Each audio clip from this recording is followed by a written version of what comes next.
Bumagsak ang kadiliman kay Ionia, nang kumalat ang mga digmaang Nox-Ianlan sa buong lupain. Ang mga sagradong kagubatan ay nawasak, natutuyo ang batis ng kaluluwa, at mga sinaunang templo sa abo. Sa malayong buro, mga uod na nakaluhod sa wasak na bukid. Ang sirang espada ay damaykit ng malalim sa lupa. Sa harap mo, nagkalat ang mga katawan ng kanyang mga kapwa-alagad. Kinulayan ng dugo ang lupa na dating berde. Ginawa niya iyon, hindi siya. Si Yasua, sumiklab ang galit sa lambak, parang bagyo. Palagi akong naniniwala sa karangalan, sa kawastuhan. Maniwala ka sa mabuti, pero ngayon, may kasalanan at pagtataksil lamang sa harap mo. Nanginginig ang espada sa kamay niya. Sa sandaling ito, pumasok sa isip ko ang imahe ng kapatid ko. Ang batang matigas ang ulo na tumakbo sa iyo. Dati tumawa ng malakas kapag natalo sa mga laban sa pagsasanay. Pero patay na ang batang iyon. Namatay siya noong araw na pinatay niya ang kanyang amo. Pinunit ng mga hiyawan ang tahimik na hangin. Wala nang masabi, wala nang maipaliwanag. Mayroon lamang isang huling labanan. Isang taong sinusubukan mong itama. Isang taksil na tumatakas mula sa kanyang sariling mga kasalanan. Dalawang espada ang magkadikit, ang tunog ng bakal na kulog. Ngunit gaano man kalaka, hindi kayang labanan ni John ang hangin na kinokontrol ni Yasuo. Isang suntok lang ay sinalo na ako ng bagyo. Ang kamatayan ay dumarating ng mas mabilis kaysa sa isang hininga. Ngunit hindi kamatayan ang katapusan. Binuksan ni John ang kanyang mga mata, wala na siya sa Ionia.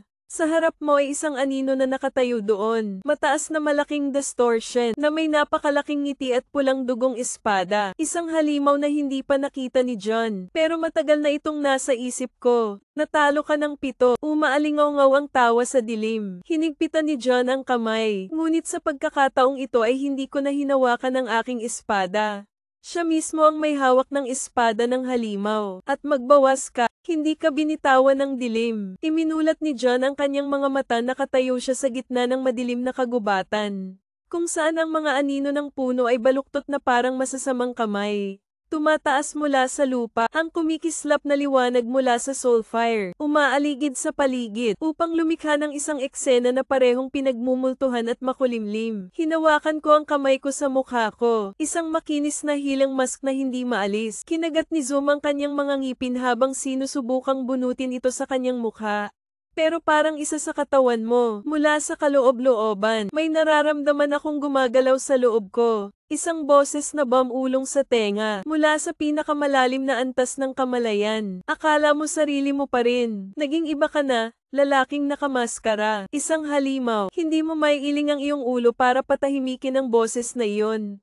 Tumingin-tingin ako sa paligid, ang tahimik na kagubatan, pero alam kong hindi walang laman ang lugar na ito. Ang iyong instincts ay nagsasabi sa iyo na may nanunood. Ang mga anino na nagtatago sa gitna ng mga puno, ang mga pulang mata na nakatago sa malalim na ulap, mga nilalang na nangangaso ng mga kaluluwa, na parasitiko sa mga negatibong emosyon, upang mapangalagaan ang kanilang kapangyarihan. Hinawakan ng pulang espada sa kanyang kamay. Kahit na hindi ito armas na ginamit mo, pero kapag hawak mo, ramdam na ramdam ko ang pulso ng aking kaluluwa. Ito ay isang bagong ngunit mapanganib na kapangyarihan. Biglang lumabas ang isang itim na anino mula sa hamog. Isang entity na may baluktot na hugis, may mahabang kuko, at ang kanyang mukha ay kulubat sa kawalan ng pag-asa. Sumisigaw ito ng malakas na tenga. Papalapit ito kay John sa napakabilis na bilis. Sa isang segundo, itinaas ni John ang kanyang espada sa gilid. Hinahasa ang pulang tinted na espada sa pamamagitan ng katawan ng halimaw. Umalingaw-ngaw ang isang alulong, at ang mga arkan ay gumuho sa mga piraso ng kadiliman. Natunaw sa hangin, ngunit hindi pa natukoy. Isa pang boses ang nagmula sa likuran. Iyan ay mahusay. Ngunit sigurado ka, hindi ako isa sa kanila. Walang nanginginig sa paligid. Sa harap mo, may isang lalaking nakamaskara na nakatayo doon. Nakasuot ng itim na damit. Sa kanyang kamay, hawak niya ang isang payat na espada. At sa likod niya ay isang maputlang lilang usok. Bumuo ng hugis ng mga baluktot na kaluluwa. Sino ka? Tanong ni John sa mahina at alertong boses. Bahagyang itinagilid ng lalaki ang kanyang ulo. Isang katulad mo. Isang lalaking nakamaskara ang nakatayo. Tumutulo pa rin ang pulang espada sa kamay ko. Ayak lang ang kaluluwa ko. Ngunit bakit mas alerto ka? Hindi ito ang mga labi ng halimaw. Yung lalaking nasa harap mo, ang estranghero ay nakasuot ng itim na damit. Mukha na nakatago sa likod ng isang plain white mask. Dalawang matalas na mata lang, na parang sa bawat iniisip, isang katulad ko. Napapikit siya sa malamig na boses. Tama. Tumawa siya. Narinig mo rin naman, di ba? Ang tunog ng maskara sa iyong mukha. Naikayam ni John ang espada. Hindi ko alam kung ano ang sinasabi mo. Umiling ang lalaki sa kasinungalingan, ngunit hindi mo maiintindihan sa lalong madaling panahon. Itinaas niya ang kanyang kamay at mula sa maputlang lilang usok sa likuran niya. Isang dilim ng hangin ang tumataas, bumuo ng isang silweta. Anjetrang ay struggling sa kawalan ng pag-asa. Hindi ito sumisigaw o umaatake tulad ng ibang mga demonyo. Nanginginig lang na parang nilalamon mula sa loob. Dang nakasimango, hindi niya pinatay ang Asia. Nahuli niya ito, hindi ka katulad ko. Hininaan ni John ang boses, hindi ka nang huhuli ng ayak para sirain sila. Kinokolekta mo ang 10 sa kanila para sa ilang layunin. Tumawa ng mahina ang estranghero. Hindi naman tayo magkaiba. Ang tunog ng kanyang pangalan ay bumulaga kay John. Kilala mo ako, syempre. Ang iyong pangalan ay umaalingaw sa mundo ng mga espiritu. Parang sumpa, isang namatay ngunit hindi nagpahinga, isang nagpapakilalang mangangaso ng demonyo, ngunit hindi namalayan iyon, siya mismo ay nilalamon ng dyablo. Dahan-daang kumislap ang mga mata sa mapanganib na sinag. Wala tayong panahon para makinig sa kalokohan. Tumawa siya ng malakas kaya diretso na tayo sa punto. Isang hakbang pasulong siya, umiikot na parang gusto kitang tulungan John. Tulungan mo ako, tamang dulang, nangangaso ka ng arakang, tama ba? Pero alam mo ba, may isang uri ng arakang, mas malakas kaysa sa mga nakaharap mo. Ang mga demonyo ay hindi lamang kumakain ng negatibong emosyon, ngunit kontrolin din at manipulahin ang mga ito. Mga nilalang na maaaring magwasak ng kaluluwa, nang hindi ito hinahawakan. Natahimik si John, nagpatuloy ang estranghero. Sa tingin mo, pinagtawanan ka ng demonyo noong namatay ka. Normal na page lang Asia Sao. Ang kanyang mga salita ay nagpalamig kay John. Tumatakbo kasama ang gulugod. Ano ang alam mo tungkol dito? Bumaba ang boses ni Juan. Alam ko ang pangalan niya. Nakangiting ikinulong ni John ang kanyang kamao. Sa lahat ng oras, ikaw ay nangangaso para sa mga arachnid. Subukang lipulin ang mga ito, at tuklasin ang pagkakakilanlan ng halimaw. Natawa ako sa katawan mo. Kung alam niya talaga, tiningnan ng estranghero si John sa mata. Boses bilang imbitasyon mula sa kaibuturan. Sumama ka sa akin at dadalhin kita sa katotohanan. Tinitigan ni John ang estranghero sa kanyang harapan. Ang espasyo sa pagitan ninyong dalawa ay nagyelo. Tanging hangin lang ang humahampas sa mga puno. Spirits of fire na kumikislap sa kagubatan. Sumasayaw sa dilim parang ang mga tahimik na saksi. Alam mo talaga ang pangalan nito? Tanong ni John sa mahinang boses. Itinagilid ng estranghero ang kanyang ulo. Mga mata sa likod ng maskara. Parang pinagmamasdan ng pinakamaliit na galaw ni John. Pero hindi ko ibibigay sa'yo ng libre. Hindi nagulat si John. Hindi siya tanga. Hindi rin mabuting tao. Anong gusto mo? The stranger clasped his hands behind his back. Bumaba ang boses niya. Isang hamon. Nang matapos siya, biglang nagdilim ang espasyo sa paligid ni John. Hindi pa tapos ang dilim. Nilulunok nito ang lahat. Wala na ang mga puno. Ang lupa ay naging isang walang katapusang kailaliman. Walang natira maliban sa kanya at kay John. Tapos may lumabas na boses. Ang iyong galit ay apoy. Ngunit maaari ba itong masunog? Ang dilim sa puso mo. Mula sa kadiliman ng kalawakan ay nagsimulang bumukas ang mga pulang mata. 10,000, ang mga baluktot na anino, ang mga madilim na nilalang ay gumagapang sa labas ng kalawakan. Lahat sila ay may baluktot ng ngiti sa kanilang mga mukha. Isang rakang ngunit, hindi ito tulad ng maliliit na demonyo na hinarap ni John. Hindi sila nagmamadaling umatake kaagad. Nakatayo sila doon na umiikot sa dilim. Bulong ng mga salitang hindi. Sino ang nakakaintindi? Ang mga bulong ay gumagapang sa ulo ng dayami. 7 ang natalo mo. Pinagtaksilan mo ang iyong pamilya. Pinatay mo ang iyong mga kapatid. Namatay ka sa ilalim ng espada ni Yahshua. Bawat salita, parang matutulis na talam na tumatagos sa isip ni John. Kinuyam niya ang kanyang espada at kinagat ang kanyang mga ngipin. Hindi ito katotohanan. Ito ay isang psikolohikal na laro, isang mental na bitag. Nakakita na ako ng mga demonyong ganito dati. Ayaw kumain ng tako, kaya mo ba silang patayin? Malamig na umalingaw-ngaw ang boses ng estranghero. Pumikit si John at huminga ng malalim. Pagmulat ko ng mata ko, may pulang glow sa pupils ko. Hindi natin sila kailangang patayin. Sabi mo sa steady voice, kailangan lang nating tandaan kung sino tayo. Hinampas niya ang kanyang espada at pinunit ang gabi. Lumiwanag ang pulang-pula na liwanag mula sa landsword. Nagwawalis sa arakang. Tumili at tumili ang mga nilalang. Ito ay lumiit at naglaho na parang hindi umiral. Sa isang kisap mata, ang kadiliman ay umuurong at ang kagubatan ay bumalik sa dati nitong anyo. Ang estranghero ay nakatayo doon na pinapanood ang lahat. Pumalakpak siya ng malambot ngunit makahulog ang palakpak NDT-0. Sabi niya hindi ka nahulog. Pisil ang espada. Sabihin mo sa akin kung ano ang alam mo tungkol sa Diablo. Natahimik sandali ang estranghero at saka siya tumawa. Ang pangalan nito ay Puro Hangin. Parang ang gabi mismo ang nagpipigil ng hininga. Napatingin ng diretso si John sa lalaking nakamaskara. Ang mga mata ay kasing talas ng espada sa leeg. Sabihin mo, marahan na tumawa ang estranghero. Kumikislap ang mga mata sa tuwa. Dahan-dahan niyang itinaas ang kamay. Yung puting maskara sa mukha ko. Dahan-daang tinapak ito ng 3 beses. Bulong niya sa pangalan niya at tumigil siya. Hindi dahil sa ayaw niyang magsalita, kundi dahil hindi niya kaya. The moment na malapit nang lumabas ang pangalan sa labi niya, gumuho ang espasyo, ang kagubatan na parang dinudurog ng di nakikitang puwersa. Sumipol ang hangin, tulad ng sigaw ng libu-libong sinumpa ang kaluluwa. Dumidilim na ang langit, ang mga itim na alon na gamulong mula sa wala hanggang sa wala. Ang pulang espada sa kanyang kamay ay gumuhit ng isang maliwanag na linya. Handang saksakin ng isang estranghero sa dibdib. Kung maglalaro siya, ngunit sa sandaling iyon ay umatras siya. Ang kamay ay nagbibigay ng isang komplikadong tanda sa hangin. Bumaba ang boses niya at hindi na siya nagmumukhang tanga. Narinig niya kami, hindi makapag-react si John. Pagkatapos ay isang higanting itim na kamay ang palm unit sa kalawakan. Bumaba mula sa itaas na parang death side. Nabasag ang cluster groundra. Ang buong kagubatan ay nalipol sa isang iglap. Si John ay lumipad pabalik. Ilagay ang espada sa lupa upang mapanatili ang iyong balanse. Pagtaas ko ng ulo ko nakikita ko ito. Isang entity na walang nakapirming hugis. Ang katawan nito ay gawa sa halos baluktot na itim na usok. Laging nagbabago, laging umiikot. Ang tanging mukha na umiiral ay isang pangit na maskara. May ngiti na puno ng pangungot siya. Hindi nito sinasabi, ngunit umalingaw-ngaw sa kanyang isipan ang kanyang pagtawa. Yan ang tawa. Narinig ang tawa ng mamatay ang buwan. Hinihigpitan ng kanyang dibdib ang kanyang tuyong lalamunan. Heto na, natawa ang Diablo sa pagkamatay mo. Hinigpitan ng estranghero na nakatayo sa tabi ni John ang kanyang kamay at mabilis na nagsalita. Hindi ka sapat para talunin siya. Kung gusto mong mabuhay ngayon, iisa lang ang paraan. Hindi inalis ni John ang tingin sa kung ano ang halimaw na nasa harapan niya.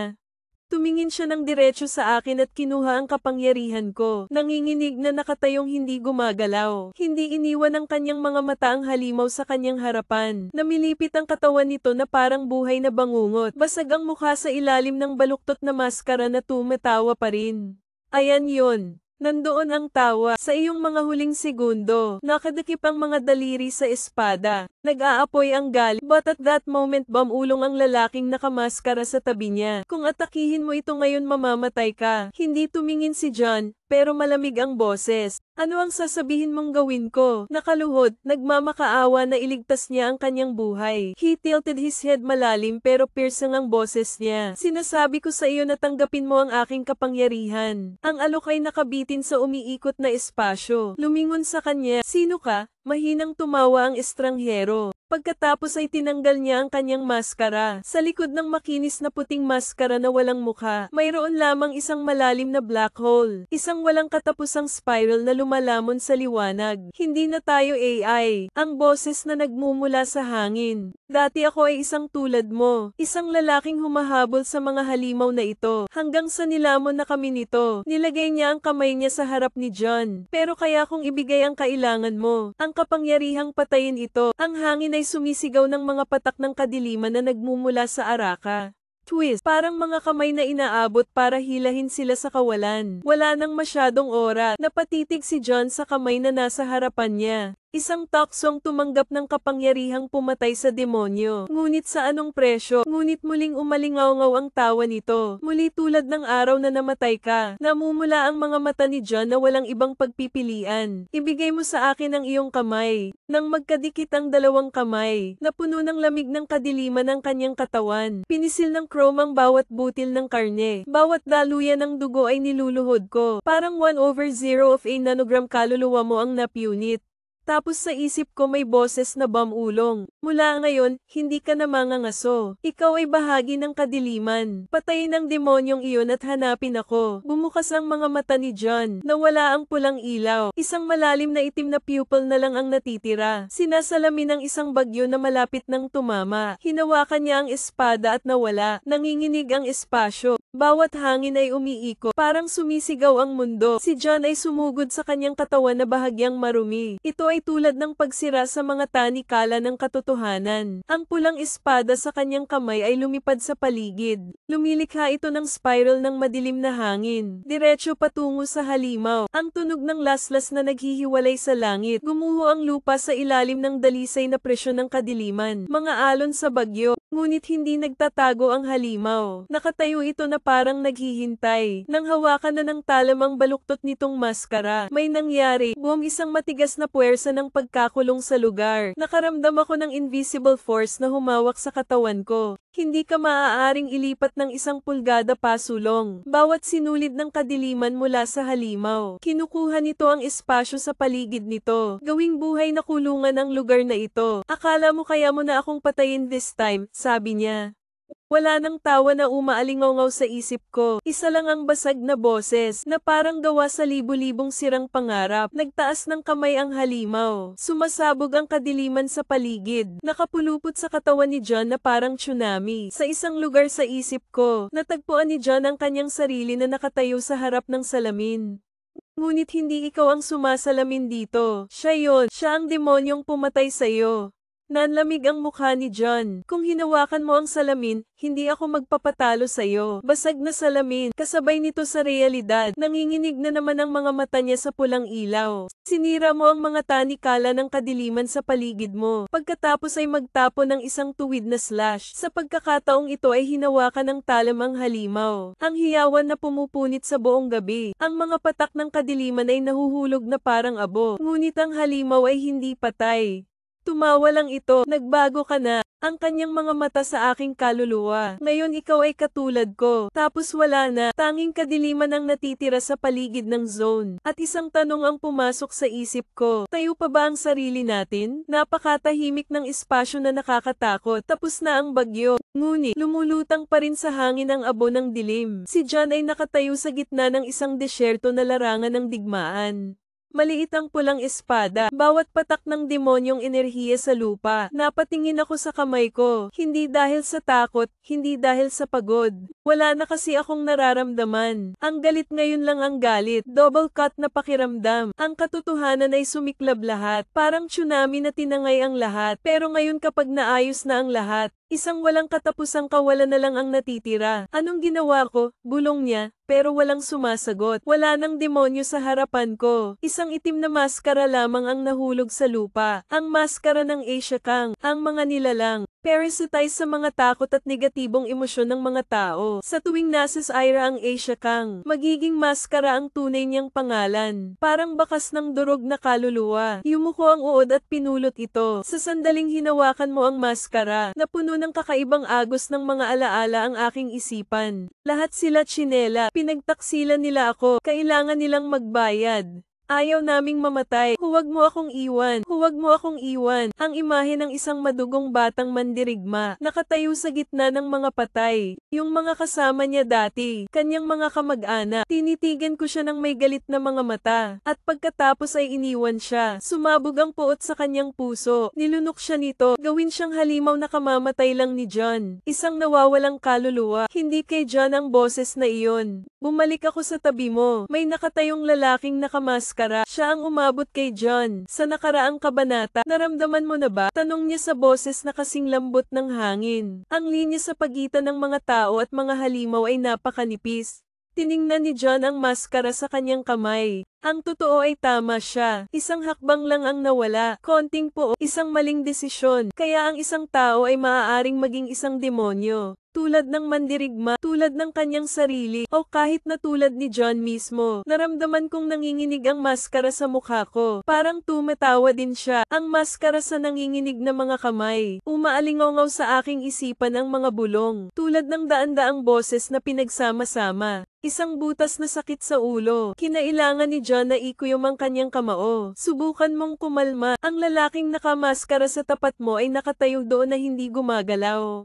Sa ilalim ng madilim na buwan, wala siyang pinagkaiba sa multo. Punit-punit na dami, mga marka ng espada sa dilim, at isang walang ekspresyong puting maskara. Nagsisimula ka ng umintindi, hindi ba? Muling umalingaw-ngaw ang boses niya. Hindi tumugon si John sa pakiramdam na iyon. Patuloy ang Kia, yung feeling na nakapulot ka ng Asia mask, kapag ang mga kakaibang alaala ay bumabaha sa iyong ulo. Kapag naging bahagi ka nila, hindi tayo katulad nila. May totoong boses si John. Umakyat ng hakbang ang lalaki. Sa sandaling iyon, nararamdaman ito ni John. Isang matalim na agos ng nakamamatay na gas ang nagmula sa kanya. Hindi mo na siya kailangang tingnan, eskrimador siya. Isang taong nasa larangan ng digmaan. Isang lalaking pumatay ng maraming tao. Ikaw pa rin ba ang sarili mo, John? Napahinto ang tanong na iyon ni John. Ikaw pa rin ba ang iyong sarili, John, noong unang panahon?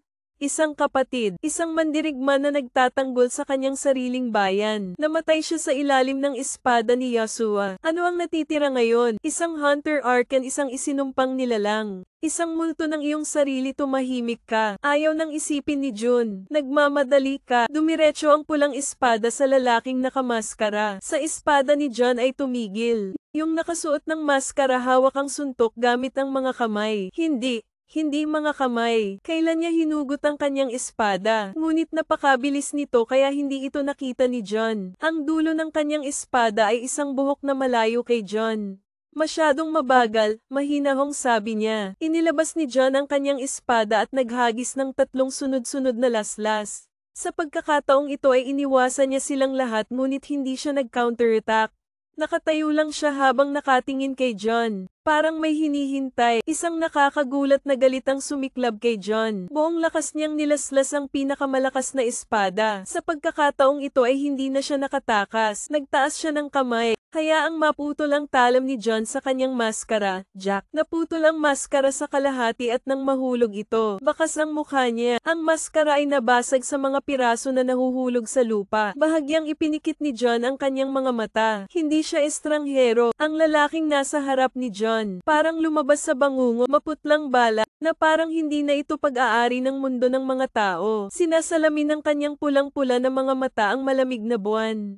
Isang mahabang peklat na dumadaloy mula sa noo hanggang sa pisngi. Parang hiwa ng nakaraan na hindi naghihilom. Ngunit ano ang nagpatigil kay John? Hindi yung mga marka sa mukha niya. Ito ay pamilyar. Sino ka? Nakangiti ng mahina. Nakalimutan mo na ako, Saozom. Yung boses na yon, parang alaala. Inilibing sa abo ng panahon. Isang boses na dating matigas pero ngayon ay nagdadala ng kadiliman at kalungkutan. Isang boses na kilala ni John. Parang espada sa isip. Ang imahe ng taong iyon ay bumalik sa dati. Isang parallel sword. Mahabang sesyon ng pagsasanay sa ilalim ng paglubog ng araw. Isang pangakong hindi natupad. Naikayam ni John ang espada sa kamay ni Soryu. Hindi makapaniwala si John sa kanyang mga mata. Hindi pwedeng Soryu ang lalaking nasa harap mo. Matalik na kaibigan. Nakipaglaban siya kay John sa hindi mabilang na mga laban. Na laging may dalang malambing na ngiti. Kahit na puno ng dugo ang kanyang espada. Patay na si Soryu. Matagal nang namatay. Ang taong nasa harap mo ngayon, ang mukha ni Soryu, hindi lang mukha niya, si Soryu. Naaalala mo pa ang pangalan ko. Buti na lang lumakas ang boses niya. Ngunit hindi na ito kasing init ng dati. Ito ay pinaliit ng dilim. Dahil ang isang bagay ay hindi na tao. Ngunit dahan-daang itinaas ni John Soryu ang kanyang espada. Hindi ako sigurado na naaalala mo ang lahat. Nararamdaman ni John ang gas. Agad akong nagmuni-muni. Itinaas ang espada para harangan ang laslas mula kay Soryuken. Shock force mula sa VA touch. Nabasag ang lupa sa ilalim nila. Itinulak ni John ang Soryu ngunit hindi siya kumikibo. Ang kanyang mapupulang mata ay hindi nagdadala ng puot.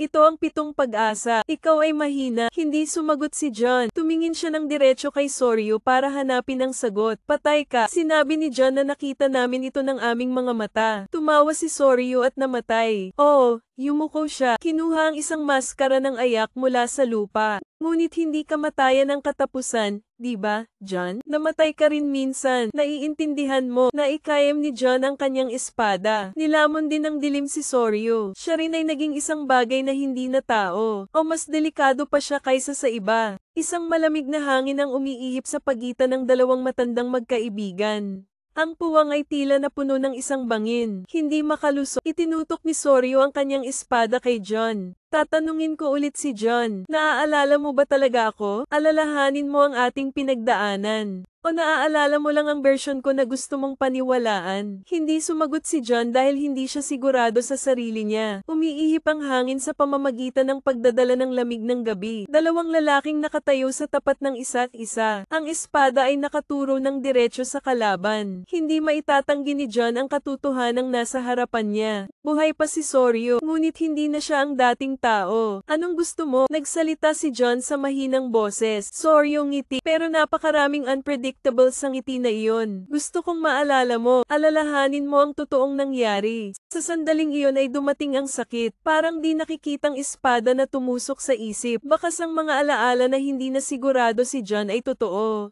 O lumilitaw ang virtual na imahe ng Soryu. Hindi yung taong nasa harap mo ngayon. Ito ang Soryu ng nakaraan. 2 taong magkasamang nakatayo sa ilalim ng puno ng cherry. Noong payapa pa ang mundo. John, balang araw aalis tayo sa lugar na ito. Tayo ang magiging pinakamalakas na eskrimador. Isang pamilyar na boses. Isang pangakong hindi maaalala ni John na nakalimutan. Ngunit ang susunod na larawan ay ang dugo ay apoy. Ito ay isang sigaw sa kawalan ng pag-asa. Ay ang kanyang sariling espada na tinusok sa Soryu. Ay zumang dilat na mga mata. Imposible naman. Huminga siya ng malalim at nakakuyom ang kamay niya sa espada niya. Nasaksihan ko ng sarili kong mga mata ang pagkamatay ni Soryu. Ikaw mismo ang pumatay kay Soryu. Ano ang taong nasa harap mo? Nakatingin lang sa kanya si Soryu, kasing talas ng kutsilyo ang mapupulang mata. Naalala mo ba si Ra? Pinatay kita. Bulong ni John sa kanyang boses na hindi makapaniwala. Hindi ang sarili ko. Umiling si Soryu. Hindi mo ako pinatay, John. Pinagtaksilan mo ako. Sa sandaling iyon ay wala akong ibang narinig. Isang nakabaon na katotohanan ay binaligtad lamang. Pero totoo ba talaga? O ito ba ay isang psikolohikal na laro lamang? Naramdaman ni John na bumibigat ang kanyang hininga. Ang mga alaala na akala ko ay nakabaon na. Biglang tumaa. Parang halimaw nakakalabas lang sa mga tanikala nito. Nakita ko ang sarili kong pinapatay si Soryu. Ngunit si Soryu ay nakatayo sa kanyang harapan na may pulang mata.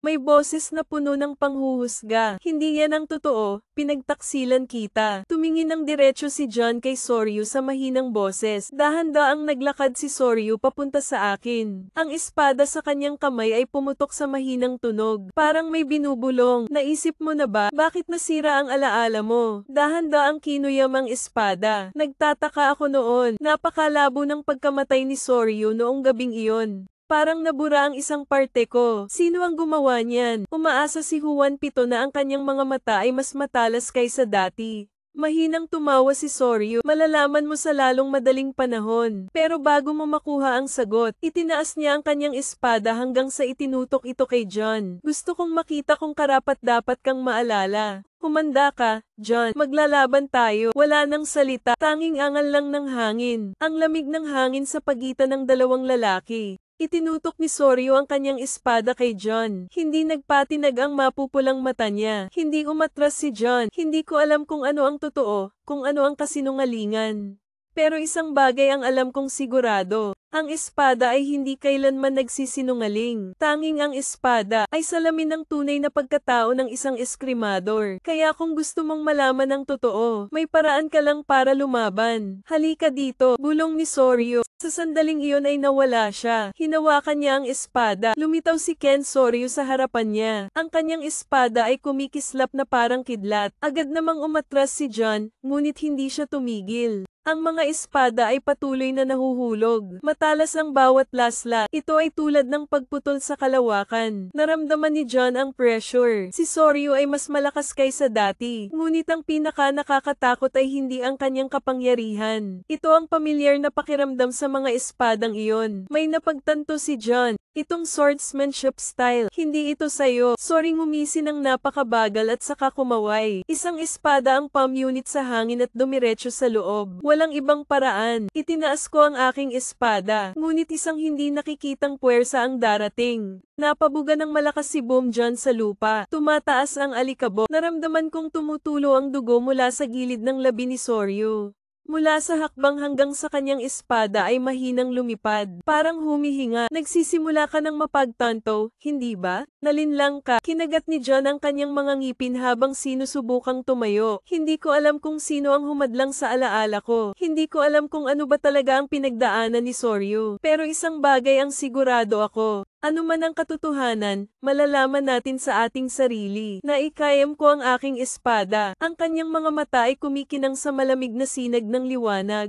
Mahinang tumango si Soryu. Kung gayon, ipakita mo sa akin ang iyong lakas. Nagsalubong ang dalawang espada. Ken, ang mga puwersa ng VA ay tumama ng napakalakas na ang lupa ay pumutok sa ilalim ng kanilang mga paa. Malinaw itong naramdaman ni John. Hindi na si Soryu ang taong nakilala ko noon. Soryu ngayon ay hindi lamang mas malakas, ngunit bawat linya ng kanyang espada ay naglalaman ng isang bagay. Ito ay lubhang mapanganib. Pinagmumulan ng kapangyarihan na hindi sa kanya. Alam na alam ni Jun ang estilo ng malakas na Soryu. Walang labis na paggalaw. Pero ang espadang ginagamit niya, hindi ito sa kanya. Yumi na umiwas sa dulo ng espada ni Soryu sa pisngi niya. Nag-iiwan ng maliit na hiwa. Hindi tumitigil ang shower. The moment na kumislap ang espada, tumalikod si Soryu at naglunsad ng panibagong slash. Kasing bilis ng hangin, malakas na parang kulog na walang bitak. Napilitan si John na itaas ang kanyang espada para tulungan si Ken.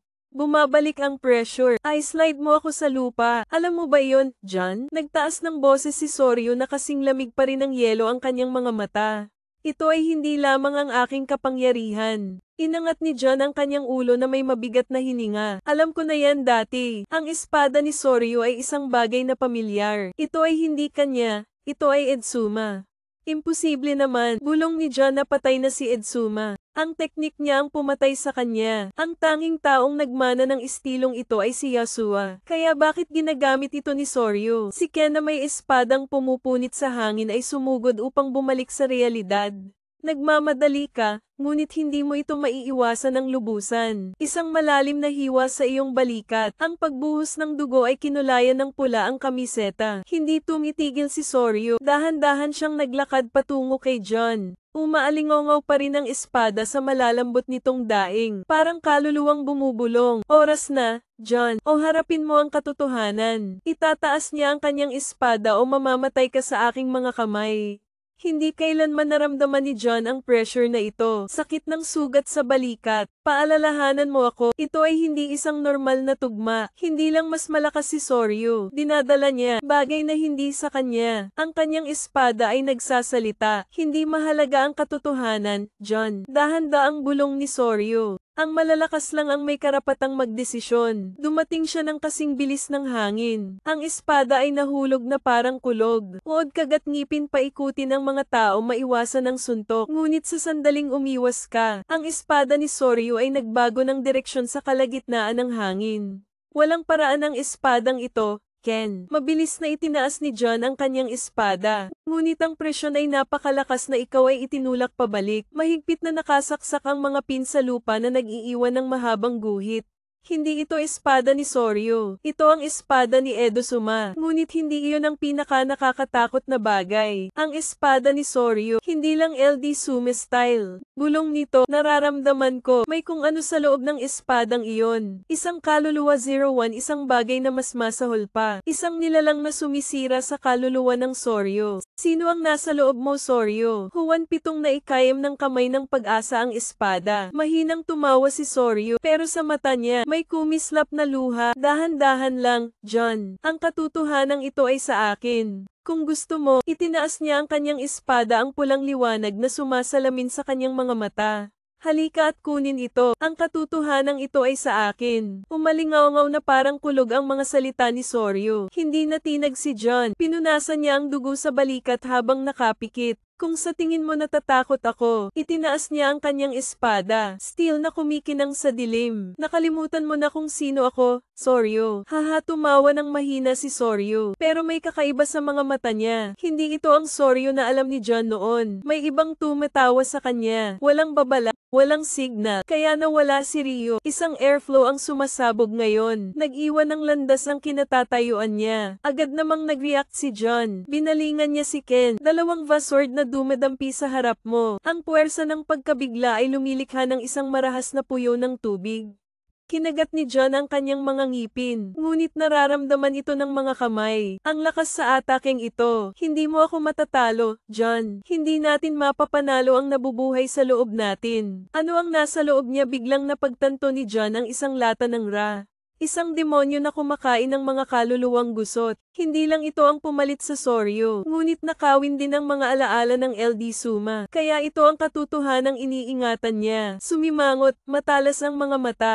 Kung ang isang Asia page ay sumikop sa Soryu, isa lang ang paraan para mailigtas siya. Kailangan niyang tawagin ang tunay niyang pangalan. Soryu Zoom umuungal. Ang espada ay nagliyab ng pulang-pula na hangin. Naaalala mo ba ang iyong sariling pangalan? Napahinto sandali si Soryu. Isang maikling sandali, pero sapat na para makita ni John na nandoon pa rin siya.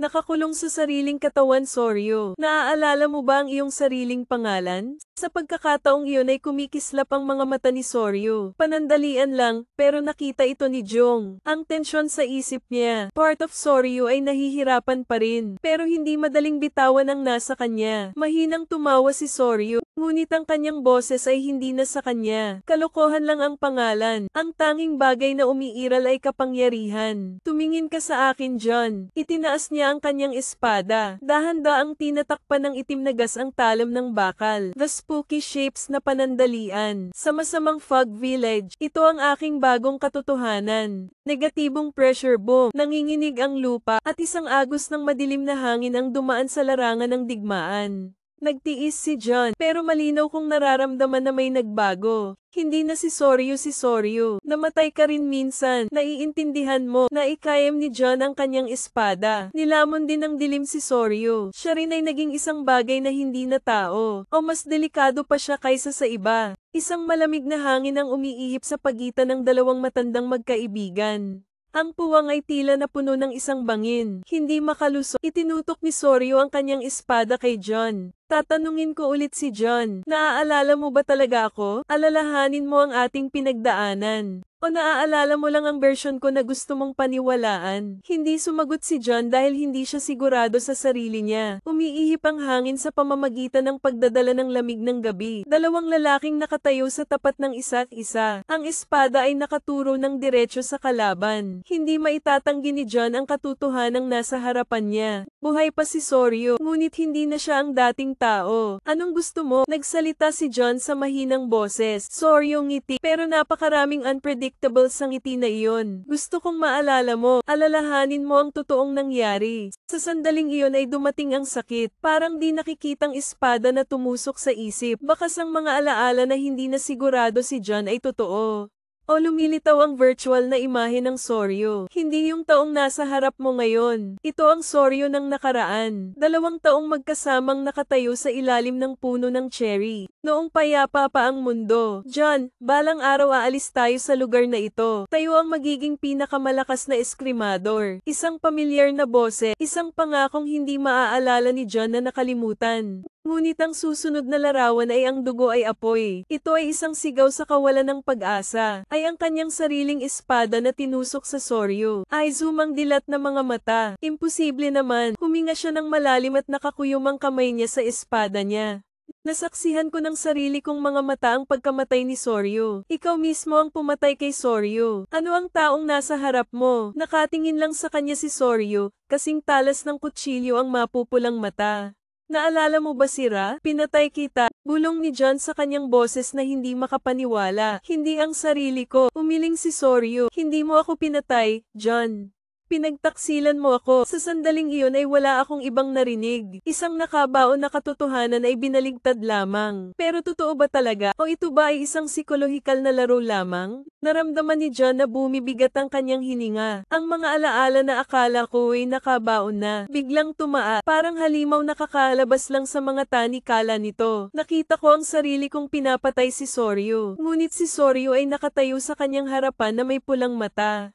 May boses na puno ng panghuhusga. Hindi yan ang totoo, pinagtaksilan kita. Tumingin ng diretso si John kay Soryu sa mahinang boses. Dahan-daang naglakad si Soryu papunta sa akin. Ang espada sa kanyang kamay ay pumutok sa mahinang tunog. Parang may binubulong. Naisip mo na ba, bakit nasira ang alaala mo? Dahan-daang kinuyam ang espada. Nagtataka ako noon. Napakalabo ng pagkamatay ni Soryu noong gabing iyon. Parang nabura ang isang parte ko. Sino ang gumawa niyan? Umaasa si Juan Pito na ang kanyang mga mata ay mas matalas kaysa dati. Mahinang tumawa si Soryu. Malalaman mo sa lalong madaling panahon. Pero bago mo makuha ang sagot, itinaas niya ang kanyang espada hanggang sa itinutok ito kay John. Gusto kong makita kung karapat-dapat kang maalala. Humanda ka, John. Maglalaban tayo. Wala nang salita. Tanging angal lang ng hangin. Ang lamig ng hangin sa pagitan ng dalawang lalaki. Itinutok ni Soryu ang kanyang espada kay John. Hindi nagpatinag ang mapupulang mata niya. Hindi umatras si John. Hindi ko alam kung ano ang totoo, kung ano ang kasinungalingan.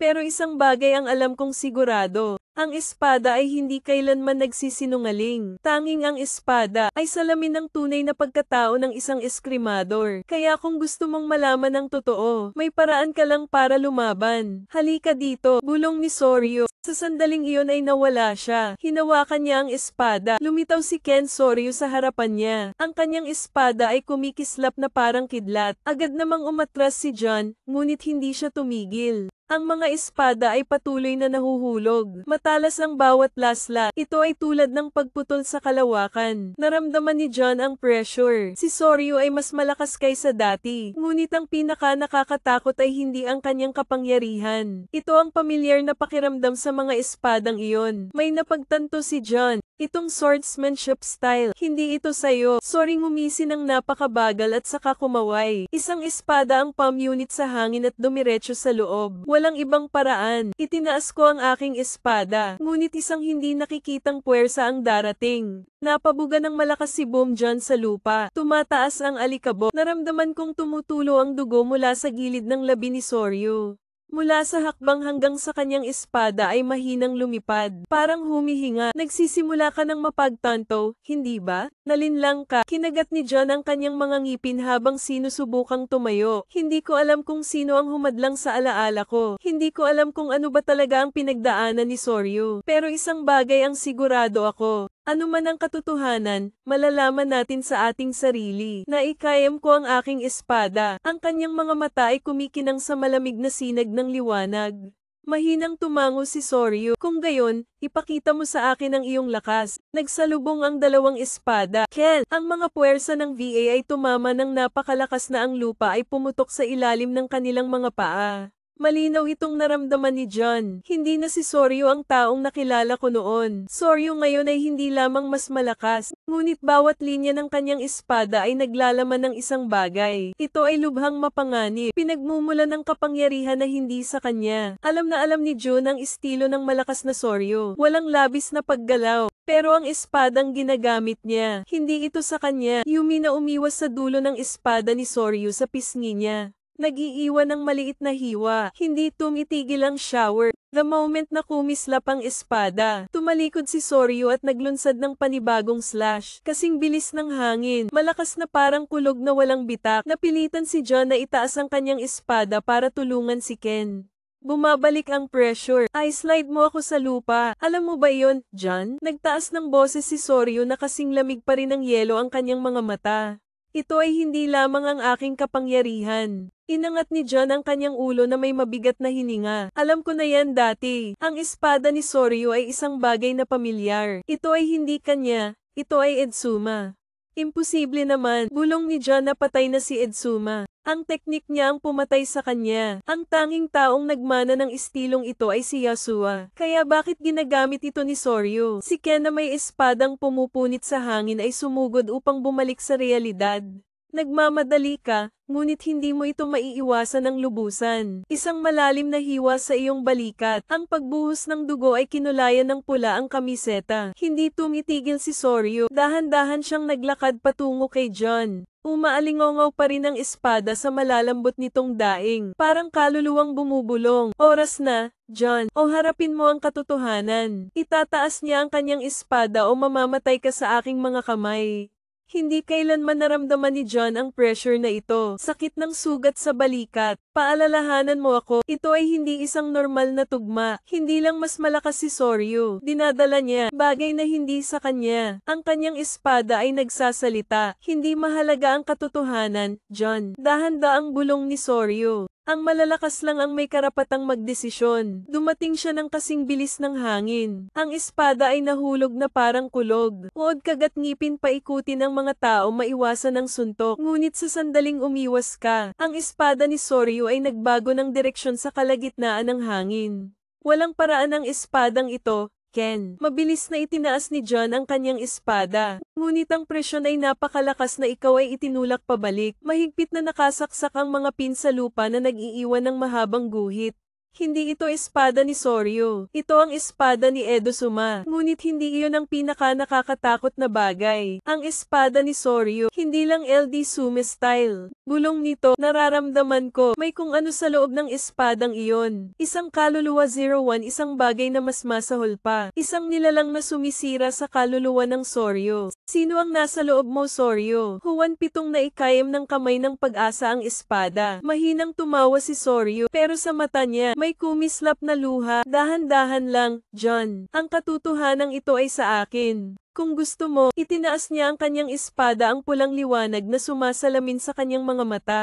Halika at kunin ito. Ang katotohanan ito ay sa akin. Umalingaw-ngaw na parang kulog ang mga salita ni Soryu. Hindi natinag si John. Pinunasan niya ang dugo sa balikat habang nakapikit. Kung sa tingin mo natatakot ako, itinaas niya ang kanyang espada. Steel na kumikinang sa dilim. Nakalimutan mo na kung sino ako, Soryu. Haha, tumawa ng mahina si Soryu. Pero may kakaiba sa mga mata niya. Hindi ito ang Soryu na alam ni John noon. May ibang tumatawa sa kanya. Walang babala, walang signal. Kaya nawala si Ryo. Isang airflow ang sumasabog ngayon. Nag-iwan ng landas ang kinatatayuan niya. Agad namang nag-react si John. Binalingan niya si Ken. Dalawang Vasword na dumadampi sa harap mo. Ang puwersa ng pagkabigla ay lumilikha ng isang marahas na puyo ng tubig. Kinagat ni John ang kanyang mga ngipin, ngunit nararamdaman ito ng mga kamay. Ang lakas sa atakeng ito. Hindi mo ako matatalo, John. Hindi natin mapapanalo ang nabubuhay sa loob natin. Ano ang nasa loob niya? Biglang napagtanto ni John ang isang lata ng Ra. Isang demonyo na kumakain ng mga kaluluwang gusot. Hindi lang ito ang pumalit sa Soryu, ngunit nakawin din ang mga alaala ng LD Suma. Kaya ito ang katotohanang iniingatan niya. Sumimangot, matalas ang mga mata. Kung ang isang Asia page ay sumikop sa Soryu, isa lang ang paraan para mailigtas siya. Kailangan niyang tawagin ang tunay niyang pangalan. Soryu Zoom umuungal. Ang espada ay nagliyab ng pulang-pula na hangin. Naaalala mo ba ang iyong sariling pangalan? Napahinto sandali si Soryu. Isang maikling sandali, pero sapat na para makita ni John na nandoon pa rin siya. Nakakulong sa sariling katawan, Soryu. Naaalala mo ba ang iyong sariling pangalan? Sa pagkakataong iyon ay kumikislap ang mga mata ni Soryu. Panandalian lang, pero nakita ito ni Jong. Ang tensyon sa isip niya. Part of Soryu ay nahihirapan pa rin, pero hindi madaling bitawan ang nasa kanya. Mahinang tumawa si Soryu, ngunit ang kanyang boses ay hindi na sa kanya. Kalokohan lang ang pangalan. Ang tanging bagay na umiiral ay kapangyarihan. Tumingin ka sa akin, John. Itinaas niya ang kanyang espada. Dahan-daang tinatakpan ng itim na gas ang talam ng bakal. The spooky shapes na panandalian. Sa masamang fog village, ito ang aking bagong katotohanan. Negatibong pressure boom, nanginginig ang lupa, at isang agos ng madilim na hangin ang dumaan sa larangan ng digmaan. Nagtiis si John, pero malinaw kong nararamdaman na may nagbago. Hindi na si Soryu. Nanginginig si Soryu. Ang mga bakas ng ayaan ay hindi pa tuluyang nawala. Umiling siya habang sinusubukang itaas ang boses. Tinatawag kanyang John Knows. Sagot ni John. Isang malalim na boses na parang espadang umaalingaw sa kabibi nito. Parang sarado ang espasyo. Ito ay hindi dahil sa pagkakaroon ng isang entity. Ito ay dahil sa isang bagay na mas nakakatakot. Isang paanyaya mula sa kadiliman mismo. Biglang umihip ang malakas na hangin. Sa mga bulong na umaalingaw sa hangin. Tumawid sa linya at malalaman mo ang katotohanan. Bahagyang yumanig ang lupa sa ilalim ng mga paa ni John. Parang may gumagalaw mula sa kailaliman. Isang gate ang bumubuka. Hawakan ang espada sa iyong kamay. Naiintindihan ko na hindi ito isang bitag.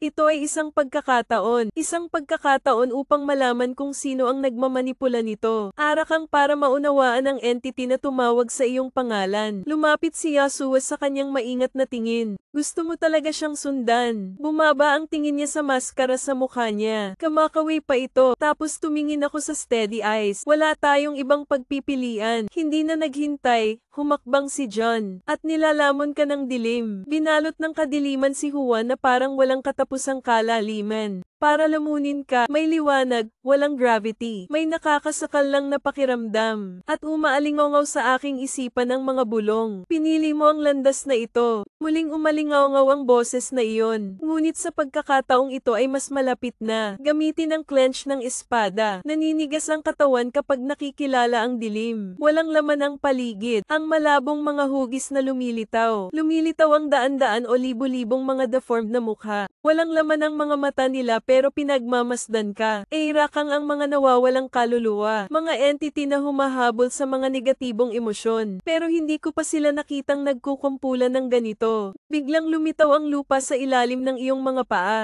Ang nakapalibot na espasyo ay nabago. Mula sa wala hanggang sa isang pamilyar na lugar. Isang kagubatan. Hindi ito isang normal na kagubatan. Paikat-ikot na mga puno ng kahoy. Ang balat na nabubulok ng dilim. Ang matingkad na pulang bulaklak ay nahuhulog. Dahan-daang natutunaw sa sandaling tumama ito sa lupa. At sa harap mo, sa makapal na itim na hamog ay lumitaw ang isang anino. Siya na nagpakita sa dilim, na naglaho na parang ilusyon. Sinong tumawag sa'yo dito? Nakasuot pa siya ng itim na balabal. Ang walang laman na maskara ng kawalang interes. Ngunit sa pagkakataong ito ay nararamdaman ko na ang kapangyarihan. Lumalabas sa kanya, isang bagay na higit pa sa isang prosesyon lamang. Galit na estranghero mababa ngunit umaalingaw-ngaw. Maligayang pagdating sa maskara, hindi sumagot si John. Nakatitig lang ako sa kanya. Ang kanyang mga kamay ay nasa espada pa rin. Nakatagilid ang ulo niya na parang pinagmamasdan ka. Tapos naglahad siya ng kamay. Hinahabol mo si Arakang. Mabagal ang boses. Ngunit ang bawat salita ay nagdadala ng hindi nakikitang bigat. Ngunit naisip mo na ba kung bakit sila umiiral? Bumukas ang kamay niya, at sa sandaling iyon ay gumalaw ang kadiliman sa paligid ni Juan. Mga sinaunang alaala ng pagkamatay ni LD Suma. Labanan sa Yasuo. Sa sandaling huminga ka, at sa sandaling pinatay mo si Asia. Ninakaw ng unang pahina ang kanyang espada. At ang maskara ay nasa aking mukha. Akala mo hunter ka. Nagbulungan ng mga estranghero ngunit hindi si John. Hindi mo sila hinahabol. Ikaw ay bahagi nila. Napatigil ang mga salita kay John. Ang lamig ay dumadaloy sa gulugod. Pero bago ka mag-react, bumangon ang dilim at dumating siya. Nagsimula na ang laban. Itinaas ni Jong ang kanyang espada. Ang pulang bakal na talam ay kumikinang sa liwanag mula sa daigdig ng mga espiritu. Ngunit kapag ang espada ay pumutol sa kadiliman, hindi ito pumuputol sa laman, nawawala ang mga estranghero. Natutunaw siya sa kawalan na parang hangin. At mula sa likod ay isang laslas ang napunit sa hangin. Oras na para lumingon. Tumawid ng dalawang espada upang suportahan ang pag-atake. Ang lakas ng suntok ay nanginginig ang buong katawan ko. Na maganda ang reaksyon. Mababa at kawili-wili ang boses. Napaatras ang estranghero. Nakatayo sa dilim. Na para bang ito ang kanyang teritoryo. Pero hindi mo pa rin maintindihan. Inabot niya ang isang kamay. At kaagad, nagsisimulang gumalaw ang mga baluktot na hugis sa paligid. era ay maaaring mag-grow ng 10 hindi daan-daan. Gumagapang sila palabas ng dilim. Nagunat ang mga halimaw na katawan. Malapad na bibig na may matatalas ng ngipin. Maliwanag ang kanilang mga mata. Hindi dahil sa pagnanasa, kundi dahil sa takot. Napagtanto ni June na agad silang hindi gumagana. Nanginginig sila at saka ko naintindihan. Hindi sila natatakot kay John. Natatakot sila sa kanya. Tumawa ng mahina ang estranghero na para bang nababasa niya ang nasa isip ni John. Ang Asia Kang ay mga nawawalang nilalang na humahabol sa mga negatibong emosyon ng tao. Dahan-dahan siyang naglakad, step by step pero nasa ilalim ng matinding pressure. Ngunit mayroon din silang sariling mga mangangaso. Umikot ang dilim sa likuran niya upang bumuo ng isang pares ng mga higanting mata. Pula sa gabi, hindi lang arc ang hinahabol namin. Huminto siya at bumaba ang boses niya. Nilalamon natin sila. Sa sandaling lumabas ang mga salitang iyon. Galit na galit ang kadiliman. Sumisigaw ang prosesyon sa paligid. Hinayla ang kanilang mga katawan patungo sa kanya. Parang mga kaluluwang nakadina. Sinusubukan nilang lumaban ngunit hindi sila makatakas. Nilamon ng dilim ang lahat. Nilamon sila sa isang itim na bagyo. Nakatayo lang si John na nakaramdam ng lamig sa buong katawan. Hindi siya normal na lalaki. Siya ay isang bagay na mas masahol pa sa isang rakang. Nagtaas ng kamay ang estranghero, at bahagyang nabasag ang maskara niya. Tumingin siya ng diretso kay John. Gusto mo bang malaman kung bakit ka pa nabubuhay? Tumibok ang puso ni John. Alam niya ang hinahanap ni John. At ngayon ay nag-alok na siya. Sa isang nakakuyom na pagkuyom ng espada, ang kanyang mga mata ay hindi umalis sa estranghero. Nakatayo siya doon na nababalot ng dilim. Nilamon siya ng mga labi ng Asia. Paikat-ikot pa rin na parang mga kaluluwang nakulong. Ano ang alam mo tungkol sa akin? Tanong ni John sa mahina ngunit alertong boses. The stranger tilts his head na parang hinuhusgahan ka. Natawa siya na patay ka na. Ang mga salita parang espada sa isip ni John. Ikaw ay Yasuo nagpatuloy sa kanyang boses. Walang emosyon. Dapat na wala ka tulad ng iba. Bakit nandito ka pa? Bakit nakadikit sa iyo ang maskarang iyon? Nakataas ang kamay niya. Itinuro ang Arai mask sa aluminum face. Akala mo hinahabol mo sila. Lalong lumakas ang boses niya sa pamamagitan ni John. Nagiging isa ka sa kanila. Huminto si John. Nagsisinungaling siya, diba? Ngunit sa kaibuturan, alam ni John na hindi siya nagkakamali. Simula nang magising, hindi ako iniwan ng maskara. Kahit saglit, sa tuwing kukuha ako ng lata ng Ra, may nararamdaman na naman ako. Gumagapang ito sa loob ko. Bahagi ng kadiliman bahagi nila. Ang estranghero ay gumagawa ng isang hakbang. Nanginginig ang dilim sa ilalim ng kanyang mga paa. Pero matutulungan kita, sabi niya. Umaalingaw-ngaw ang alok sa kadiliman ng kalawakan. Hindi sumagot si Jong, tinitigan lang siya. Matutulungan kitang kontrolin ang kadiliman sa loob mo. Nagpatuloy ang estranghero. Makakatulong sa iyo. Intindihin ang hindi mo namamalayan. Ang kanyang mga mata ay mas malamig kaysa dati. Ang katotohanan tungkol sa iyong pagkamatay. Sinakal ang puso ni John. Alam niyang may alam siya na hindi mo alam. Ngunit, mapagkakatiwalaan ba siya ng taong kayang lamunin si Asia Kang? Isang mas nakakatakot na nilalang. Ang mga demonyo ang hinahabol ni John. Napatingin ulit ako sa kanya. Ang walang buhay na maskara. Isang mahinahong boses na hindi kasinungalingan. Nanginginig ang arka nang tumayo sa harapan niya. Kung siya ang kalaban, matatalo kaya siya ni John? Ang sagot ay malinaw na hindi. Hindi ngayon. Huminga ng malalim. Ibinabani daw ang kanyang espada at nakaalerto pa rin ang kanyang mga mata. Sabihin mo sa akin kung bakit kapito. Dinilaan ng estranghero ang kanyang mga labi. Isang maputlang ngiti ang sumilay sa kanyang mukha. Well, marami tayong pag-uusapan. Zoom. Dumating ang estranghero. Ang dilim sa ilalim ng aking mga paa. Para siyang sama-sama sa paligid. Inabot niya ang kanyang kamay. Isang itim na hangin sa palad. Gusto mo ba talagang malaman? Tanong niya sa mahinang boses. Parang bulong ng gabi. Hindi sumagot si John. Bagkus ay naikayam niya ang espada sa kanyang kamay. Pinaglalaroan ka niya upang subukan ang iyong pasensya. Ngunit walang oras si John para sa mga larong ito. Sabihin mo, tumango ang estranghero at ikinaway ang kanyang kamay. Sumiklab ang dilim at binalot ang lahat. Naramdaman ni John, parang nahuli sa buhawi, kinaladkad sa isang lugar na hindi nararapat. At saka ko nakita, bumuhos ang ulan umalingaw-ngaw sa gabi ang tunog ng mga espadang dumedampi. Sa harap ni Yasuo ay nakatayo ang dagwang espada, mabigat na paghinga, at si John ay nasa lupa. Pero hindi lang Yasuo, isang anino ng ibang tao na nakatayo sa likod ni Yasuo. Isang lalaking nakaitim na coat, mukha na nakatago sa pamamagitan ng isang pangit na maskara. Bumaba ang tingin niya sa katawan ni John at itinaas ang kamay. Nakita ni John ang kanyang sarili na patay na, ngunit pagkatapos ay hinawakan niya ang iyong katawan. At sa sandaling iyon, isang tipak ng itim na usok, dumulas sa iyong katawan, parang ahas na nakabalot sa kanyang biktima. Nagising si John at nakita niyang muling binuksan ang kanyang mga mata. Ngunit sa pagkakataong ito, ang ayak mask ay naayos sa iyong mukha. Wala na ang dilim, napaatras si John, mga kamay sa maskara na palagi mong isinusuot sa iyong mukha. Hindi ka bumalik mula sa mga patay. Hinayla ka pabalik, nariyan ang AI o isang bagay na nagbigay buhay sa iyo. Ang estranghero ay nakatayo doon na mahinahong nakatingin sa akin. Naiintindihan mo na ba ngayon? Hindi sumagot si John. Isang nagbabagang galit ang sumiklab sa aking puso. Sino ang gumawa nito sa iyo? Sino ang nagpabalik sa iyo? Para sampain ka sa ganitong forma. Naikayam niya ang kanyang espada at tumingin ng diretso sa estranghero. Alam mo kung sino siya, isang mahinang ngiti sa labi ng estranghero. Alam kong nakatalikod siya. Ang tanong ay, malakas ka ba para harapin ang katotohanan? Malakas na hangin ang umiihip. Sundin ang mga pulang dahon na kamakawi sa gabi. Tumayo si John. Umiikot pa rin ang isip ko pagkatapos ng nakita ko. Isang lalaking nagtatago ng mukha. Isang maruming kamay na humila sa akin pabalik mula sa mga patay.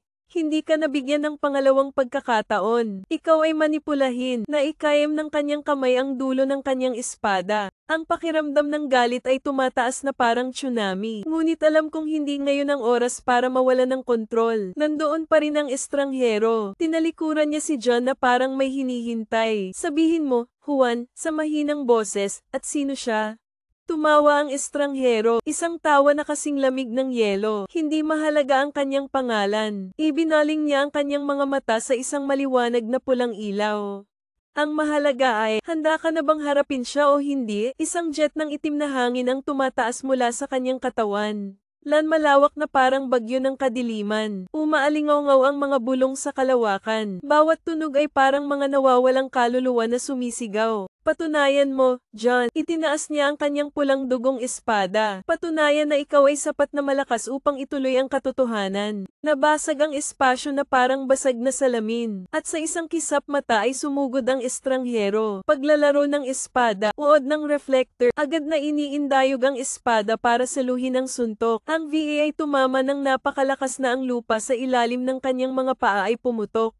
Ngunit hindi tumigil ang Kia. Nawala siya sa ulap ng itim na usok. Nasa likod lang siya ni John. Bumaba ang espada. Pata. Isang suntok ang palm unit sa hangin. Ngunit umatras si John. Siya ay hindi makatwirang mabilis. Walang paggalaw, walang pag-aalinlangan. Ang lahat ng kanyang mga pag-atake ay naglalayong sa mga kapintasan ni John. Parang inaway ka niya, daan-daang beses bago. Kinagat ni John ang kanyang mga ngipin. Hindi ka lang niya gustong subukan.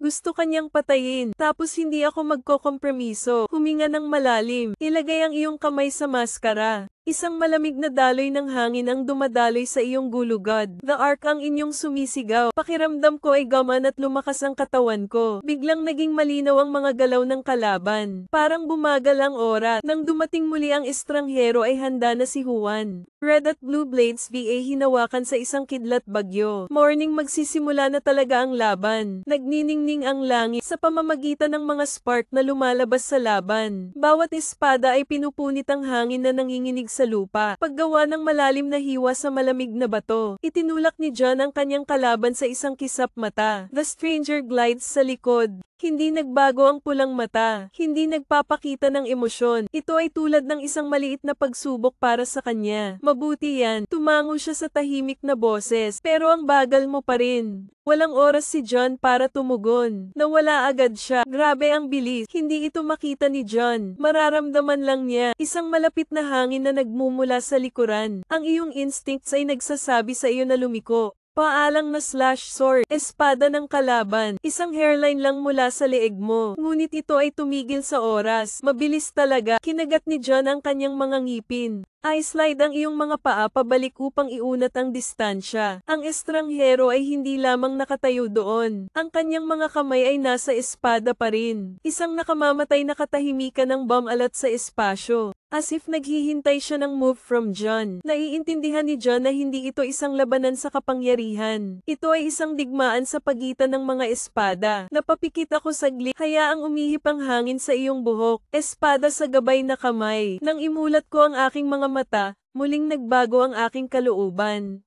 This time ikaw ang una. Nawala si John sa kanyang orihinal na posisyon. Sa isang tibok ng puso, lumapit ka sa estranghero. Ang espada ay umindayog na parang kidlat. Ang itim na anino ay lumipad ng makitid. Hindi tumigil si John. Tumalikod siya at inihagis ang pangalawang slash, ang ikatlo at ikaapat.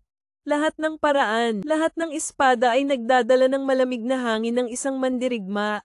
Wala nang pag-aalinlangan. Mahinang sumimangot ang estranghero, kaya pa niyang umiwa. Pero this time hindi na siya kasing galing ng dati. Nakita ko ito at napangiti ako. Walang babala. Inilagay ko ang lahat ng aking lakas sa isang huling suntok. Ang espada ay pumuputol sa kalawakan. Sinasabayan ng marahas na aypoypo. Mga estranghero na nakasuot ng espada. Ngunit ang pagpindot na ito ay hindi tulad ng huling pagkakataon. Isang malaking pressure ang bumuhos sa kanyang mga kamay. Pilitin siyang umatras ng ilang hakbang. Sa unang pagkakataon sa isang laban, nawalan siya ng balanse. Sinamantala ni John ang pagkakataon. Nagmamadali ka. Itinutok ng espada ang tanging puwang na inihayag ng kalaban. Ngunit ikaw ay nakulong. Lumakas ang boses ng estranghero. Bago palang sumabog ang isang jet ng itim na gas mula sa kanya.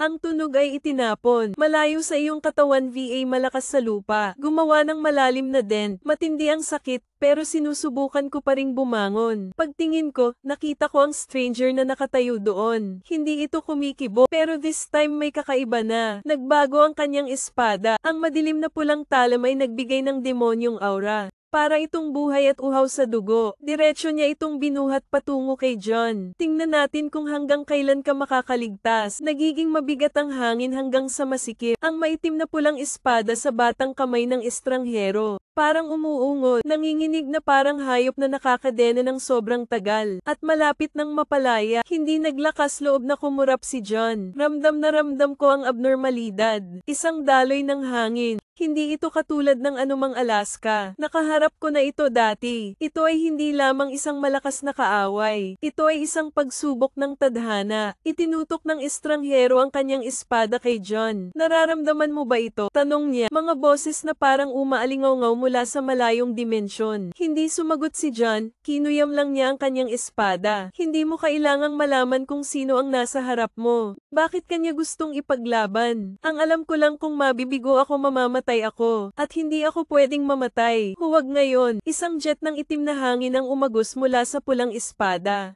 Nakahagis kay John na parang malakas na hangin. Hinampas ko ang espada ko para tumigil. Ngunit sa sandaling dumampi ang iyong espada, isang kakaibang puwersa ang agad na kumukuha sa kanyang kapangyarihan. May sumusubok na lamunin ka. Natamba ang boses ni John. Gamulong-gulong ka sa hangin, bago lumapag sa isang tuhod. Mabigat na paghinga, ngunit hindi ka bibigyan ng mga estranghero ng oras upang makabawi. Nagpakita siya sa harap ni John. Ang talam ay umindayog pababa na parang kulog. Kinagat ni John ang kanyang mga ngipin. Lagyan ng kaunting puwersa ang iyong binti at tumalon pabalik. Makitid na iniiwasan. Ngunit sa sandaling mapunta ka, lumilitaw ang isang hindi nakikitang hiwa sa iyong kamiseta. May lumabas na malamig na pawis sa noo ko. Iniwasan na niya ang suntok ngunit inatake pa rin siya. Tumawa ang estranghero. Hindi mo pa rin maintindihan kung bakit. Ang espada ko, ito ay hindi lamang limitado sa pisikal na pag-atake. Itinaas niya ang kanyang espada at itinuro si John. Ang talam na ito ay hindi lamang pumuputol ng laman. Pinutol nito ang kaluluwa. Kinilig si John sa kaluluwa. Kung gayon, kahit na maaari mong iwasan, maaari kanyang saktan sa ibang paraan. Pagkatapos ay ibinulong ko ang aking mga mata ng mas matalas kaysa dati.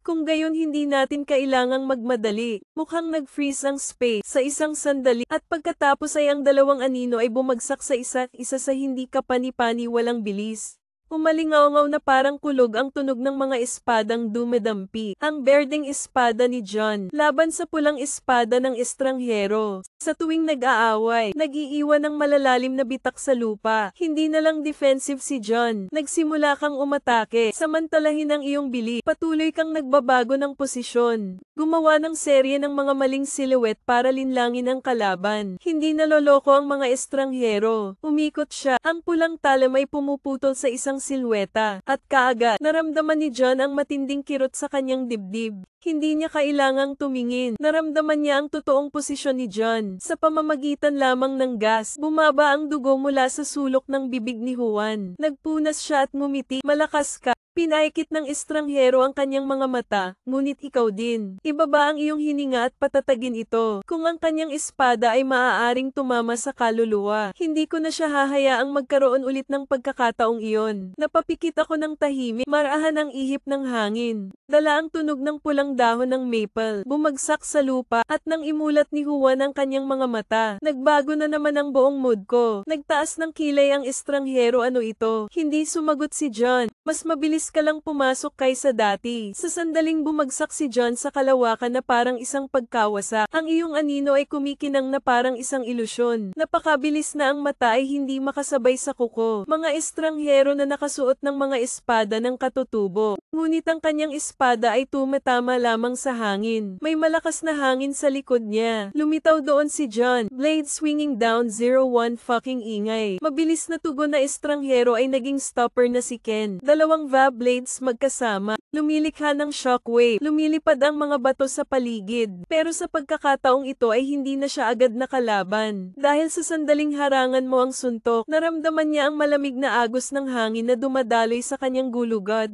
Hindi lang tumagos sa katawan ng suntok ni John. Pinutol nito ang kanyang kaluluwa. Huminto ang estranghero, sakit sa dibdib, parang may binubunot sa katawan. Kinagat niya ang kanyang mga ngipin. Ngunit sa sandaling iyon ay nawala muli si John. Isa pang espada ang nakadikit mula sa kaliwa. Pagkatapos ay isa mula sa kanan at isa mula sa likod. Si John ay nasa lahat ng dako. Sinusubukan ng mga estranghero na abutin. Ngunit sa tuwing dumadampi ang espada ni John, pakiramdam niya ay inaalis ang kanyang kapangyarihan. Unti-unti, God damn it, nagngangalit siya, namumula ang mata sa galit. May kailangan siyang gawin kaagad. Isang haligi ng itim na gas ang sumabog mula sa kanyang katawan.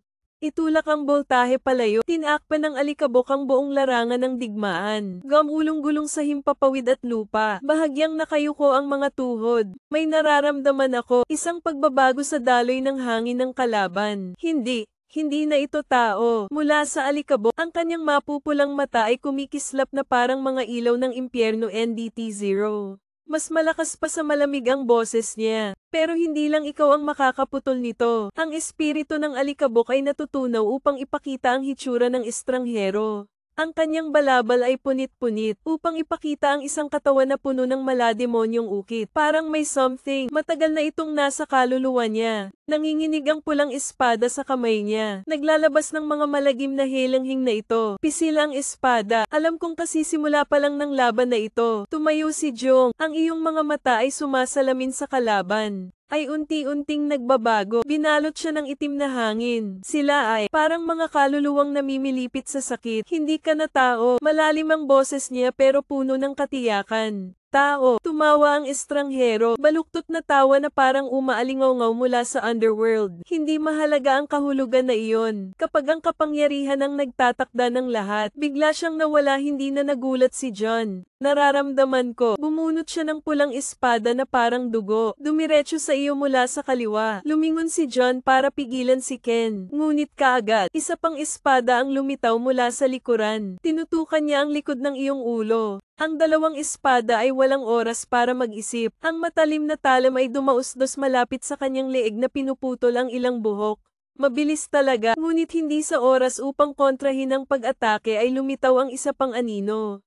Hindi lang isang kalaban. Out of the darkness, iba pang entity ang umuusbong. Pangit na silweta, mga mata na kumikinang, mga kaluluwang napunit ngunit may hawak pa ring mga espada. Hindi siya lumalaban mag-isa. Siya ay nagdadala ng hukbo ng mga kaluluwa. Dead Network zoom back, mabilis tingnan. Ang mga nilalang na ito ay hugis mandirigma. Ngunit ang kanilang mga kaluluwa ay ikinulong ng estranghero. Hindi sila rakang, sila ay mga taong nabuhay. Isa na itong puppet. Tumawa ang estranghero. Nakikita mo ba? Ito ang kapalaran ng mahihina. Hindi nila kayang hawakan ang kapangyarihan sa kanilang sarili. Kaya binigyan ko sila ng isa pang pagkakataon. Maging bahagi ko. Tumingin ito sa kanya at pinalambot ang boses. Hindi mo sila binigyan ng pagkakataon. Ninakaw mo ang kanilang mga kaluluwa. Isang malamig na hangin ang umiihip, at pagkatapos ay magsisimula ang tunay na labanan. Bumulusok sa gitna ng gabing puno ng mga kaluluwa. Ang talam ng espada ay kumikinang na parang buwan sa kailaliman. Bawat espada ay gumuhit ng mahahabang guhit ng liwanag sa kalangitan.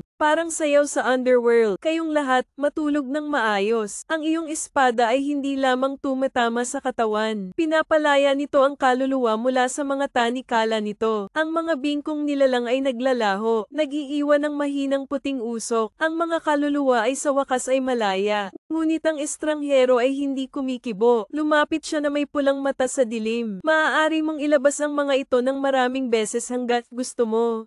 Pero hanggang sa napagtanto mo, hinampes niya ang kanyang espada na may marahas na pagsabog ng itim na hangin. Isa ka ring kaluluwa, siya ay nakakulong sa kanyang sarili. Aking takot, nilamon ng dilim si John, at sa gabi ay may nakakatakot na tawa. Binalot ng dilim si John, kasing lamig ng daan-daang di nakikitang mga kamay na nakakapit. Sinusubukang i-drag ka sa ibaba. Isa ka ring kaluluwa, nakulong sa sarili niyang takot. Umalingaw-ngaw pa rin sa aking isipan ang mga salita ng estranghero. May halong nakakakilabot na tawa, mula sa kalaliman ng gabi. Pamilyar ang tawa na iyon. Hindi ang kaaway sa harap mo, hindi sa anumang ayakang na nakaharap ko. Ang demonyo ang nilamon ka. Noong gabing namatay ka, ng demonyong suot mo sa mukha mo. Bahagyang nanginig ang maskara, na puno ng mabigat na pakiramdam nila ng katawan ni John. Umiikot ang isip ko na parang gumuguho ang realidad. Bumabalik ang mga dating alaala. May nakita akong picture ni Yasua, ang nayo na dati mong pinrotektahan. Mga araw ng pagsasanay sa espada. Yung mga panahong pilit mong pinipigilan ang kawalang ingat ng kapatid mo. Pagkatapos ay natagpuan ko ang aking sarili na nahuhulog. Tumagos ang espada ni Yasua sa kanyang dibdib. Bumabalik ang sakit na parang hindi naghihilom ang sugat. Ang dilim sa labas at ang dilim sa iyong isipan ay isang kapatid. Lumulubog na. No zoom greeted ngipin clenched ang espada. Hindi ko hahayaang kunin ako ng takot. Kahit sa dilim ikaw pa rin. Isang eskrimador. Isang mangangaso ng Archon. Isang naghahanap ng katotohanan. Huminga ako ng malalim at binuksan ang mga mata ko. Sa walang katapusang kadiliman, isang kislap ng liwanag. Isang espada. Hindi yung espadang hawak mo. Isa itong espada sa isip ko. Ito ay sumisimbolo sa iyo. Para sa paraan na iyong pinili, walang pag-aalinlangan na inabot ng uod at hinawakan ito ng dumadagundong. Isang pulang ilaw ang sumiklab sa buong gabi. Itinulak pabalik ang dilim, parang salamin ng nabasag na espasyo sa paligid ko. Tumayo ako doon pabalik sa realidad. Sa harap mo, napaatras ng isang hakbang ang estranghero. Pulang mata na puno ng pagtataka. Hindi mo ito masisira. Walang sinabi si John na ikayam ko lang ang espada. Ang pulang espada ay tila nakakuha ng bagong lakas. Hindi ko hahayaang lamunin ako ng dilim sa pagkakataong ito. This time ako na ang tatapusin ng lahat. Nagmamadaling pumasok si John. Ang espada ay gumuhit ng pulang linya sa kalawakan. Mga estranghero na nakasuot ng mga swinging sword. Ngunit sa sandaling dumampi ang kanyang espada kay John. Isang marahas na pagkabigla na umusbong na tunog. Napaatras ang dalawa. Sa magkabilang gilid ay pumutok ang lupa sa ilalim ng kanilang mga paa. Nagsisigawan ang mga espiritong nakakadena. Hindi tayo maaaring makialam sa labanang ito. Ito ay hindi lamang isang paghaharap sa pagitan ng dalawang eskrimador. Ang labanan ang nagpasya sa sariling kapalaran ni John. The stranger gritted his teeth, kumislap ang mga mata niya sa kabaliwan.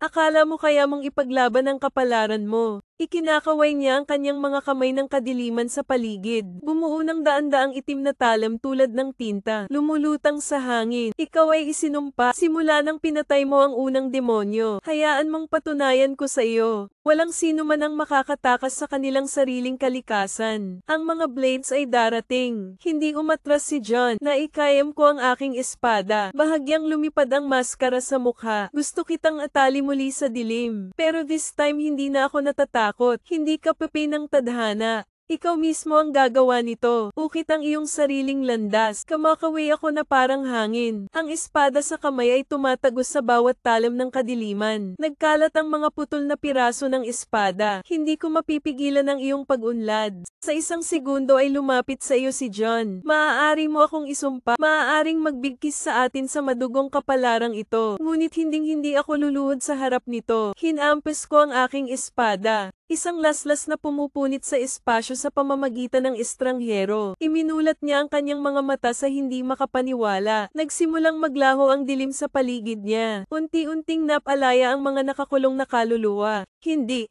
Imposible, may sinusubukan siyang sabihin, ngunit ang kanyang katawan ay napyunit sa dalawa sa pamamagitan ng isang nakamamatay na suntok ng espada. Isang hiyawan ng puot na umaalingaw sa kalawakan. Tapos nawala siya. Bumaba ang nagniningas na espada ni John. Bumaon ang lahat sa katahimikan. Huminga ako ng malalim pero hindi ako nahulog. Sa unang pagkakataon sa maraming taon, malaya na talaga ako, ngunit hindi pa tapos ang paglalakbay, dahil may pangalan na hindi ko alam. Ang pangalan ng demonyong tumawa noong gabing namatay ako. At hindi ako titigil hanggat hindi ko nalalaman ang totoo. Ang malamig na hangin ay dumaan sa nasirang larangan ng digmaan. Amoy alikabok at dugo. Ang uod ay nakatayo sa gitna ng mga guho, ang talam ay pula pa rin. Ang tunog ng labanan, wala na ang kalaban, ngunit sa kaibuturan ng aking puso, alam kong hindi pa ito ang katapusan. Bahagyang nanginig ang maskara sa kanyang mukha, parang hayop na bumubulong sa tenga mo. Isa pa, umalingaw sa isip ko ang pamilyar na tawa na iyon. Akala mo na palaya mo na ang sarili mo. Naliligaw ka lang, John. Kumunat ang noo niya at hinawakan ang hilt ng espada niya. Iyan ang boses na humila sa iyo sa kalsadang ito. Tumawa ang dyablo sa gabi. Nahulog siya sa ilalim ng espada ni Yahshua. Ipinikit ko ang aking mga mata at tumuon sa espiritual na enerhiya.